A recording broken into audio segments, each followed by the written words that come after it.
नमस्ते दोस्तों, स्वागत है आपका हमारे YouTube चैनल हिंदी एस्पिरेंट में। जैसा कि हम लोग हिंदी में कविता को पढ़ रहे हैं, तो आज की कविता जो है वो है जायसी का पद्मावत। सबसे पहले हम लोग जायसी के बारे में पढ़ लेते हैं। जायसी जो हैं ये सूफी काव्यधारा के प्रमुख कवि हैं। सूफी काव्यधारा के प्रमुख कवि हैं। भक्ति काल में अगर हम लोग देखें तो भक्ति काल को दो भागों में बांटा गया है, निर्गुण और सगुण। निर्गुण और सगुण काव्यधारा। पुनः निर्गुण काव्यधारा को और सगुण काव्यधारा को भी दो भागों में बांटा गया है। तो निर्गुण काव्यधारा के जो दो भाग हैं उसमें से एक आते हैं सूफी काव्यधारा और एक आते हैं संत काव्यधारा, और इधर सगुण में एक आते हैं राम भक्ति काव्यधारा और एक आते हैं कृष्ण भक्ति काव्यधारा। तो जायसी जो हमारे हैं वो यहाँ सूफी काव्यधारा से आते हैं। ठीक है, यहाँ पे संत काव्यधारा से कबीर आते हैं। तो चलिए अभी हम लोग बस ये जानते हैं कि जायसी सूफी काव्यधारा से जो है वो सूफी काव्यधारा के ही प्रमुख कवि हैं। अब जायसी के जन्म वर्ष की बात करें तो जैसा कि पहले भी बता चुके हैं, आदिकाल के और भक्ति काल के बहुत सारे ऐसे कवि हैं, बहुत सारे ऐसे लेखक हैं जिनके जन्म वर्ष के बारे में जो पता लगाना है वो बहुत मुश्किल का काम है। बहुत सारे विद्वानों में बहुत मतों का जो है, बहुत सारे विद्वान बहुत मत दिए हैं, कोई एक निश्चित समय सीमा नहीं बांधा जा सकता। उसी प्रकार जायसी के जन्म की बात करें, आचार्य रामचंद्र शुक्ल के अनुसार जो है जायसी का जन्म जो है सो 1442 से 1542 के बीच माना गया है। शुक्ल जी क्या मानते हैं कि जायसी का जो जन्म है वो 1442 से लेकर के 1542 के बीच में हुआ था। ऐसे आप लोगों को यहाँ से क्वेश्चन नहीं आएंगे कि इनके जन्म जिसका भी जन्म वर्ष विवादित है वहाँ से क्वेश्चन आने की संभावनाएं कम होती है। जायसी जो है ये मलिक वंश के थे, इसीलिए इसके नाम में क्या लगा, मलिक मोहम्मद जायसी। आखिरी कलाम रचना में स्वयं जायसी अपने जन्म के संबंध में कहा है, भा अवतार मोड़ नवसदी 30 वर्ष ऊपर के बदी। ये जायसी आखिरी कलाम में कहते हैं, यानी कि 900 हिजरी यानी कि 1442 सिद्ध होता है। यहाँ से रामचंद्र शुक्ल जी का जो कथन है कि 1442 से 1542 तो थोड़ा बहुत जो है वो सही लग रहा है, क्योंकि जैसी खुद भी लिखे हैं कहाँ पे, तो याद रखिए अपनी रचना आखिरी कलाम में, जो कि इनकी बहुत महत्वपूर्ण रचना है, कयामत का वर्णन जिसमें किए हैं, इसी में भावताड़ मोड़ नवसदी यानी कि 900 हिजरी 30 वर्ष ऊपर के बदी, इस तरह से जो है वो जायसी जी लिखते हैं। अब हम लोग देखते हैं कि जायसी कहाँ के निवासी थे। तो जायसी जो है ये उत्तर प्रदेश के निवासी थे। जायस नगर है उत्तर प्रदेश में, वहीं के ये निवासी थे। पद्मावत में लिखा गया है, पद्मावत में क्या लिखा है, जायस नगर धर्म स्थानु तहाँ आई कवि किन्न बखानु। तो ये पद्मावत में कवि ने लिखा है और यहाँ से हमें पता लगता है कि जायसी का मूल स्थान कहाँ था, जायस नगर था। जायसी निज़ामुद्दीन औलिया की शिष्य परंपरा में थे। अब इनके गुरु का नाम क्या है, निज़ामुद्दीन औलिया है। इनकी कृतियों की बात करेंगे तो इनकी कृतियाँ तो बहुत सारी है, लेकिन आचार्य शुक्ल ने मात्र 3 कृतियों को ही माना है, पद्मावत, अखड़ावट और आखिरी कलाम। ये इनके 3 महत्वपूर्ण कृतियाँ हैं। नेक्स्ट देखिए सुदी काव्यधारा, अच्छा यहाँ पे सूफी होगा, यहाँ पे सूफी कर लीजिएगा। सूफी काव्यधारा जो है ये क्या है, थोड़ा सा इसको जानिए। सूफी काव्यधारा में क्या होता है, परमात्मा को प्रियतम के रूप में तथा आत्मा को प्रिय के रूप में मानकर आत्मा के परमात्मा से मिलन की कथा प्रस्तुत करना सूफी काव्यधारा है। यहाँ पे क्या है एक तो परमात्मा है, इसे ध्यान दीजिए, एक परमात्मा है और एक आत्मा है, ठीक है। सूफी काव्यधारा में क्या है, सूफी काव्यधारा में परमात्मा को प्रियतम माना गया है, परमात्मा को प्रियतम माना गया है, ठीक है। और आत्मा को क्या माना गया है, आत्मा को प्रिय माना गया है, ठीक है। और इसके दोनों के मिलन की कथा प्रस्तुत की जाती है। जबकि संत काव्यधारा जो है, पीछे हम लोग कबीर जब पढ़े हैं हजारी प्रसाद द्विवेदी जी की, वहाँ पे हम लोग चर्चा करके आए हैं। संत काव्यधारा में क्या है, परमात्मा को प्रिय माना है, परमात्मा को प्रिय माना है और आत्मा जो है वो क्या है, प्रियतम है। क्लियर है यहाँ से। भारत में सूफी जो है वो ख्वाजा मोइनुद्दीन चिश्ती ने किया, यानी भारत में सूफी संप्रदाय का जो है शुरुआत किसने किया, तो ख्वाजा मोइनुद्दीन चिश्ती ने किया। अब हम लोग पद्मावत के तथ्यों पर आते हैं। यहाँ हम लोग जायसी जी के बारे में जान लिए, अब पद्मावत के बारे में देखते हैं। स्वयं जायसी ने पद्मावत का रचना काल 927 हिजरी यानी कि 1520 से 1521 ईस्वी तक बताया है, ठीक है। साथ ही अपने समकालीन बादशाह का नाम शेरशाह बताया है। ये दोनों ही तथ्य परस्पर विरोधी हैं। जायसी जो है वो पद्मावत का समय क्या बताते हैं, 927 हिजरी यानी 1520-21, और वहीं पद्मावत में क्या बताते हैं, समकालीन बादशाह शेरशाह, जबकि शेरशाह का समय क्या है 1540-45। तो ये दोनों जो है वो विरोधी बातें हैं, ठीक है, विवादास्पद बात है। बंगाल के कवि अलावल ने पद्मावत का बंगला अनुवाद किया और उसका समय रचनाकाल 927 हिजरी ही बताया, यानी कि पद्मावत का समय 927 हिजरी ही सर्वमान्य है, ठीक है।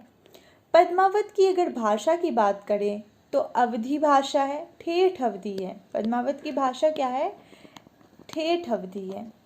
लिपि इसकी फारसी है और यह रचना 57 खंडों में है और अवधी का प्रथम महाकाव्य, महत्वपूर्ण पॉइंट्स है, अवधी का प्रथम महाकाव्य है क्या, पद्मावत। ध्यान दीजिए, अवधी का प्रथम महाकाव्य है पद्मावत, ठीक है। सिंघल द्वीप की राजकुमारी पद्मावती और चित्तौड़ के राजा रत्नसेन के प्रेम का वर्णन है। पद्मावत जो है उसमें क्या वर्णित है, तो सिंघल द्वीप के राजकुमारी है और पद्मावती और चित्तौड़ के राजा रत्नसेन है, इन्हीं दोनों के प्रेम का वर्णन किया गया है। और ध्यान रखिए यहाँ पर राजकुमारी पद्मावती जो है ये कौन है, राजकुमारी पद्मावती और राजा रत्नसेन। यहाँ पे आगे हम लोग प्रतीक की चर्चा करेंगे। यहाँ पे आत्मा और परमात्मा का जो है नायक और नायिका में कवि आत्मा परमात्मा का रूप देखकर और उसके प्रेम का वर्णन करते हैं, यही है सूफी काव्यधारा, ठीक है। पद्मावत का प्रथम खंड स्तुति खंड है। यहाँ पे आप 57 खंड हम लोग देखे हैं कि पद्मावत में 57 खंड है। कुछ खंडों को आप लोग याद कर लीजिए। कई बार खंड भी आ जाते हैं कि क्रम में लगाने आ जाते हैं, या कई बार आपसे बहुत सारे ऑप्शन में खंड को चुनना होता है कि कौन सा पद्मावत के खंड है। तो प्रथम खंड जो है बहुत महत्वपूर्ण हो जाता है।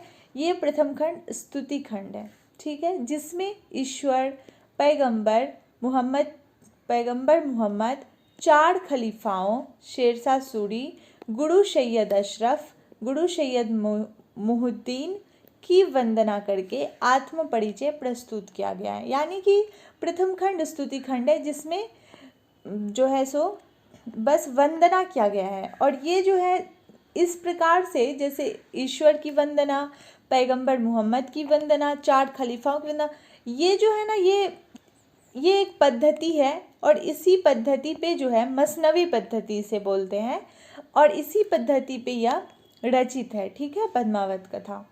इसके पश्चात अपने 4 मित्र यूसुफ मलिक, सलात कादिम, मियाँ सलोने और बड़े शेख जी का भी परिचय यहाँ पे दिए हैं। पद्मावत की काव्य रचना फारसी मसनवी शैली में हुई है, जो कि हम लोग पढ़ चुके, ठीक है। विजयदेव नारायण शाही ने पद्मावत को अपने ढंग का त्रासदी कहा। क्या कहा? अपने ढंग का त्रासदी कहा। पद्मावत के प्रथम भाग में काल्पनिकता तथा द्वितीय भाग में इतिहास और कल्पना का अद्भुत समन्वय है, ठीक है। पद्मावत में उत्प्रेक्षा अलंकार है। अब थोड़ा सा पहले हम लोग पद्मावत के बारे में जान लेते हैं, जिससे कॉन्सेप्ट क्लियर रहने पे चीज़ें बहुत आसानी से समझ आती हैं। सबसे पहले हम लोगों ने देखा पद्मावत जो है मलिक मोहम्मद जैसी इनके रचनाकार हैं, और पद्मावत में कथा क्या है? चित्तौड़ के राजा रत्नसेन हैं और सिंघल द्वीप की कुमारी कौन है? पद्मावती है। एक सेकंड, यहाँ से थोड़ा इसके साइज को छोटा करना है, ठीक है।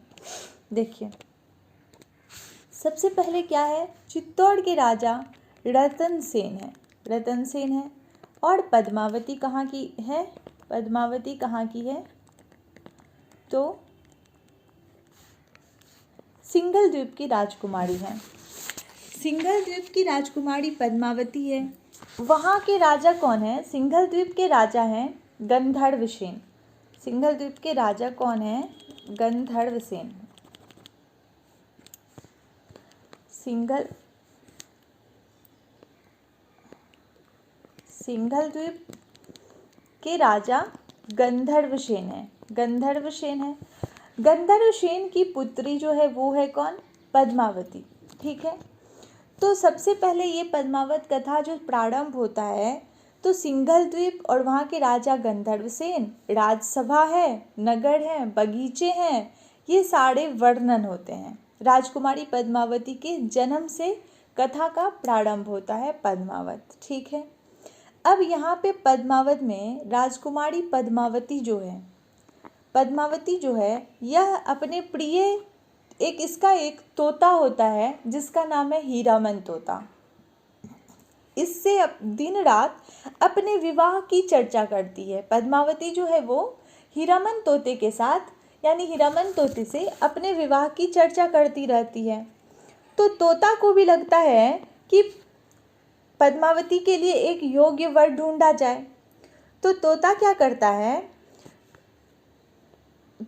करता है? गंधर्वसेन के पास ये प्रस्ताव रखता है कि इसके लिए, यानी कि पद्मावती राजकुमारी के लिए योग्य वर ढूंढने की बात करता है, जिस पर क्या करते हैं? गंधर्वसेन क्रोधित हो जाते हैं और हीरामन तोते को मारने की आज्ञा दे देते हैं।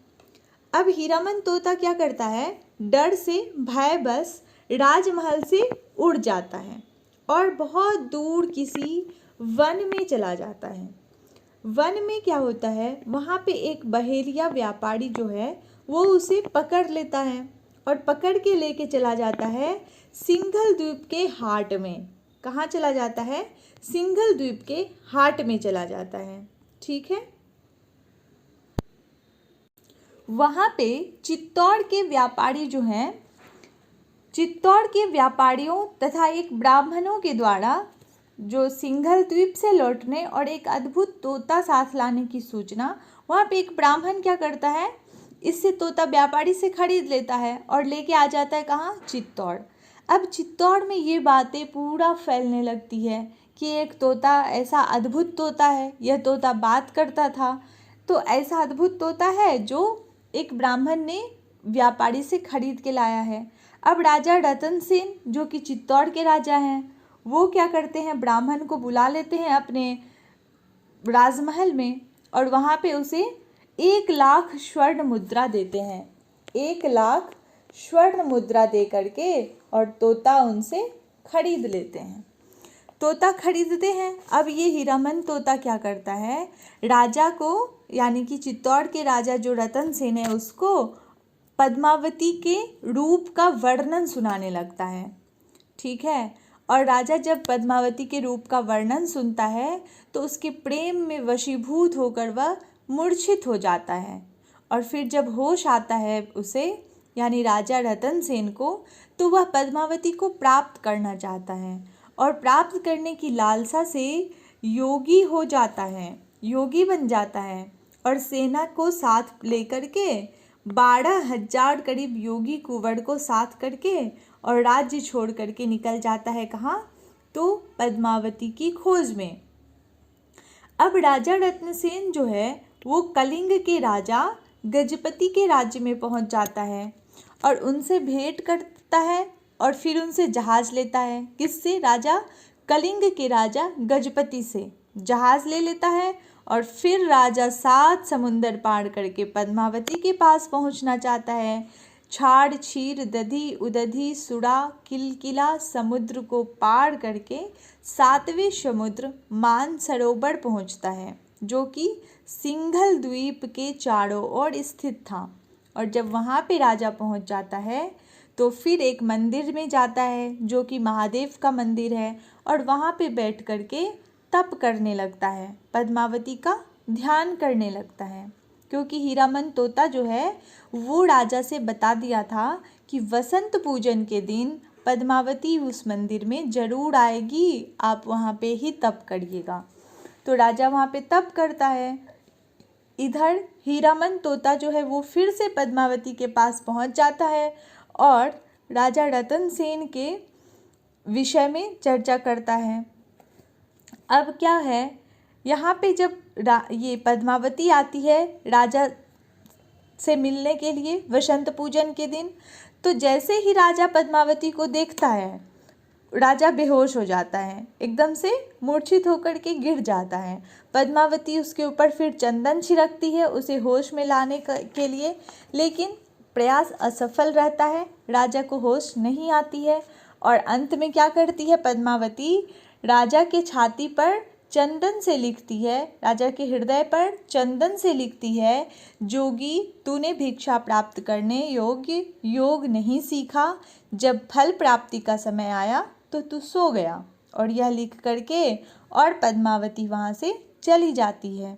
फिर जब राजा जागृत होते हैं तो फिर अब बहुत अफसोस करते हैं और निराश हताश होकर के अपनी चिता जलाकर उसमें भस्म होना चाहते हैं कि जब हमें पद्मावती नहीं मिली, उसे खुद पे गुस्सा आया कि मैंने इतना तप किया और जब पद्मावती आई तो मैं बेहोश हो गया, तो वह चिता जला के उसमें भस्म होना चाहता है। इधर हीरामन तोता के द्वारा राजा का वर्णन जो है वो पद्मावती को बहुत वशीभूत कर रहा था और वह विरह वेदना में थी पद्मावती भी। फिर हनुमान जी से राजा के भस्म होने का संदेश सुनकर शिव और पार्वती जी का आगमन होता है। हनुमान जी जाते हैं और शिव पार्वती को बताते हैं कि ऐसे एक प्रतापी राजा रत्नसेन है और सारी कथा सुनाते हैं और बोलते हैं कि ऐसे ऐसे वो चिता जलाकर भस्म होना चाहते हैं। तो वहाँ से शिव पार्वती आती है और राजा को देती है एक सिद्धि गुटिका प्रदान करती है। अब राजा रत्नसेन फिर क्या करता है, वहाँ से एक योगी का भेष धारण कर लेता है और राजा गंधर्व सेन के महल के द्वार पर पहुँच जाता है, यानी कि पद्मावती के पिता राजा गंधर्व सेन के महल के द्वार पर पहुँचता है और वहाँ क्या करता है, वहाँ से भिक्षा में राजकुमारी को मांगता है। ठीक है, तो दूत जब ये चीज़ें सुनता है तो क्रोधित होता है और जाकर के राजा के पास जाकर के समाचार देता है कि ऐसे करके एक योगी आया है और राजकुमारी को भिक्षा में मांग रहा है। तो राजा तो बहुत क्रोधित हो जाते हैं। फिर राजा क्या करते हैं, उसे दरबार में बुलाते हैं रत्नसेन को। लेकिन इससे पहले जब राजा इसके ऊपर ध्यान नहीं देते हैं कि ये महल के द्वार पे खड़ा है, तो राजा रत्नसेन क्या करते हैं, अपने रक्त से पद्मावती को एक चिट्ठी यानी एक पत्र लिखते हैं और हीरामन तोते के साथ पद्मावती को भिजवा देते हैं। तब तक इधर गंधर्वसेन क्या करते हैं, रत्नसेन को कैद कर देते हैं और कई प्रकार के कष्ट देने लगते हैं। पद्मावती जो है इधर राजा रत्नसेन की कैद का समाचार जब सुनती है तो बहुत व्याकुल हो जाती है, मूर्छित हो जाती है और गंधर्वसेन जो है वो क्या चाहता है कि रत्नसेन को सूली पे चढ़ा दिया जाए। तो अब तो मामला बहुत बिगड़ने लगता है। तब क्या होता है, तब शिव जी आते हैं और वो भी भाट वेशधारी। ये सारी पॉइंट आप लोग याद रखिएगा। शिव जी आते हैं भाट वेश धर करके राजा गंधर्वसेन के समक्ष और रत्नसेन का वास्तविक परिचय देते हैं और हीरामन तोते ने भी उसकी बातों का पुष्टि करते हैं। ठीक है, तो फिर राजा यानी कि गंधर्वसेन जो है वो परिचय सुन करके दोनों का विवाह कर देते हैं और फिर ये दोनों वहाँ से चले जाते हैं कहाँ, अपने राज्य की ओर यानी कि चित्तौड़ की ओर। और इतने दीर्घ काल तक जो रानी नागमती यानी कि राजा रत्नसेन की जो पत्नी थी वो बहुत ही दीर्घ समय से वियोग व्यथा से पीड़ित हो रही है उधर, और रानी अपने पति के पास संदेश भेजने का प्रयत्न करती है। और उसी का वर्णन खंड 30 में जो हम लोगों के सिलेबस में लगा है, नागमती वियोग खंड 12 मासा पद्धति पर, यानी कि बहुत दीर्घ काल तक वो वियोग में रहती है, तो सभी मासों में वह वियोग वर्णन करती है और आषाढ़ मास से शुरू करती है। तो नागमती वियोग खंड 30वां खंड लगा हुआ है। ठीक है, सिंघल द्वीप में विवाह के पश्चात राजा गंधर्वसेन अब इन दोनों पुत्री को यानी कि पद्मावती को और रत्नसेन को विदा कर देते हैं। अब ये राजा पूरे अनेक देश विदेश से घूमकर फिर चित्तौड़ पहुंच जाते हैं। अब यहाँ पे क्या हुआ, अब रानी नागमती भी है और रानी पद्मावती भी है। अब दोनों में मतभेद होना शुरू हो जाता है।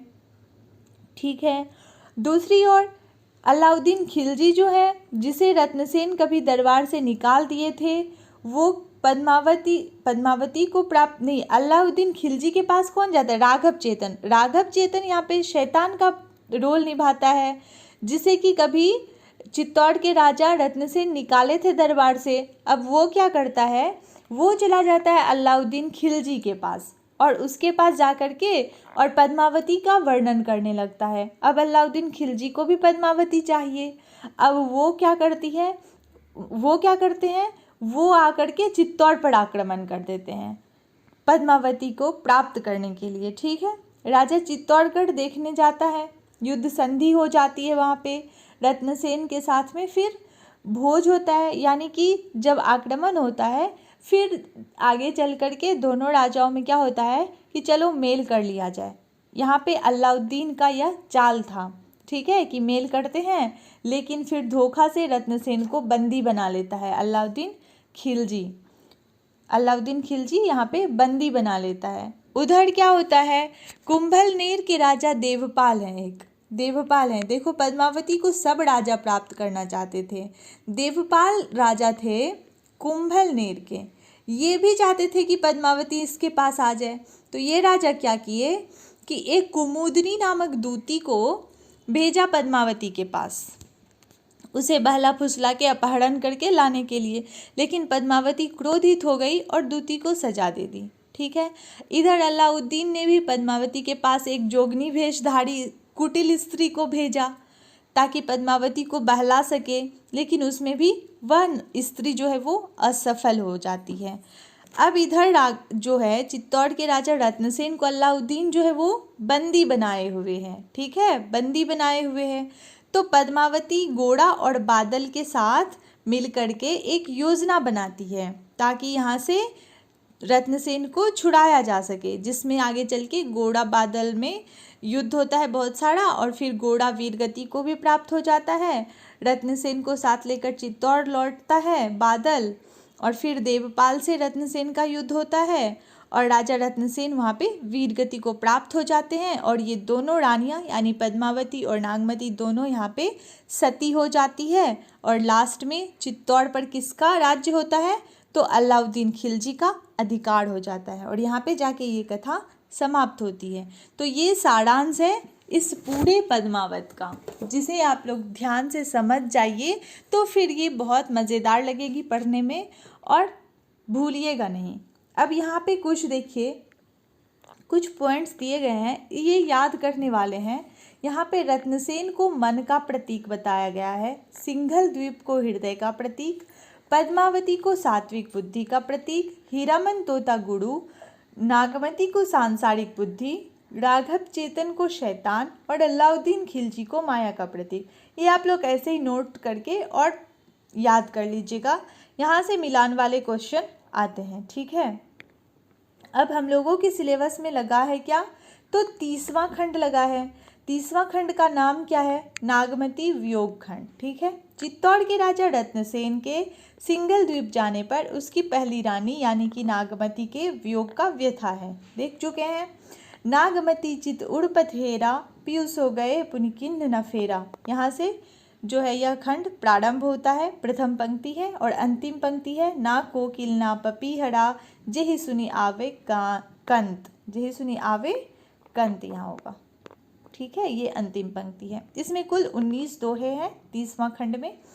तो यहाँ पे जो है ये पद्मावत का हम लोग पूरा पढ़ चुके हैं। अब कुछ देखिए महत्वपूर्ण क्वेश्चन भी देख लेते हैं। सबसे पहला क्वेश्चन, जायसी ने नागमती वियोग खंड में 12 मासा का प्रारंभ किस मास से किया है, तो आंसर हो जाएगा हमारा आषाढ़ मास से। नेक्स्ट, जायसी कृत पद्मावत में प्रयुक्त छंद कौन सा है, चौपाई दोहा छंद में यह रचना की गई है। पद्मावती के बारे में क्या सब सही है, तो यह एक यहाँ पे पद्मावत होगा। पद्मावत एक प्रेमाख्यानक काव्य है, सही है। भाषा इसका ठेठ अवधि है, सही है। और यह विरह प्रधान काव्य भी है, सही है। जायसी ने अपनी किस कृति में कयामत का वर्णन किया है, तो आखिरी कलाम में कयामत का वर्णन किया है। ठीक है, जायसी के श्रृंगार में मानसिक पक्ष प्रधान है, शारीरिक पक्ष गौण। यह कथन किसका है, तो आचार्य रामचंद्र शुक्ल का। किस विद्वान, देखिए आचार्य रामचंद्र शुक्ल के कथन बहुत पूछे जाते हैं कि किस रचना के बारे में इनकी क्या आलोचना रही है या किस कवि के बारे में इनके क्या आलोचना रहे हैं, तो इसको ध्यान से देख लीजिए। ठीक है, यहाँ पे शुक्ल जी और क्या बोलते हैं कि जायसी के दीक्षा गुरु कौन थे, सैयद अशरफ। शुक्ल जी के अनुसार सैयद अशरफ हैं। पद्मावत को क्षमाशोक्ति किसने कहा, शुक्ल जी ने। नागमती और रतन सेन की जोड़ी को सारस की जोड़ी बताया गया है। नागमती और रतन सेन की जोड़ी